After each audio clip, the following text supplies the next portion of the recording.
মোহাম্মদ ইউনূসের উপদেষ্টাদের কিসের এত দম্ভ? ইলিশ মাছ দেবো না, ইলিশ মাছ। আমরা ডায়মন্ড হারবারের ইলিশ খাবো, আমরা দীঘার ইলিশ খাবো, আমরা গুজরাটের ইলিশ খাবো, মুম্বাইয়ের ইলিশ খাবো। ইলিশের জায়গায় আরো 101 রকমের মাছ। আপনারা কলকাতার বাজারে আসেন, আপনাদের খাওয়াবো। মোহাম্মদ ইউনূস 1200 রকমের মাছ খাওয়াবো, মাংস খাওয়াবো, সব খাওয়াবো, কিন্তু এই পদ্মার ইলিশ খাবো না, যাতে হিন্দুর রক্ত লেগে আছে, যাতে চাকমার রক্ত লেগে আছে। আর কিসের কথা বলছেন? বড় বড় কথা। পারলেন ইলিশ মাছ রপ্তানি আটকাতে? বিরাট বড় বড় ডায়লগ। একটা মাছ খাওয়া বন্ধ করে দিলে একটা গোটা দেশের ইনকাম, একটা গোটা দেশের অর্থনীতি পড়ে যায়। আর মোহাম্মদ ইউনূস বড় বড় লেকচার মারছেন। এই মাছ বাংলাদেশ থেকে আমরা কি বসে থাকি নাকি খাওয়ার জন্য?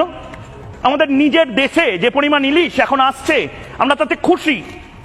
আপনারা থাকেন মোহাম্মদ ইউনূস, মাছের আড়তে বসে বসে ভাবেন যে আগামী কয়েক প্রজন্মের জন্য বাংলাদেশকে কিভাবে আফগানিস্তান বানাতে হয়। ইলিশ মাছ খান আর বাংলাদেশকে আফগানিস্তান বানানোর কথা ভাবেন। ইলিশ মাছ খান, বাংলাদেশকে সিরিয়া বানানোর কথা ভাবেন। মোহাম্মদ ইউনূস এবং তাদের উপদেষ্টারা নিজেরা ইলিশ মাছ খান, কিন্তু সেটা খাবেন না। তারা জানেন যে ইকোনমিতে সবচেয়ে বড় ধস নামবে ভারতীয়রা যদি ইলিশ মাছ না খায়।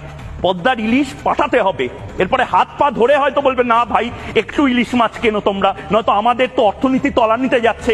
জামাতিরা তো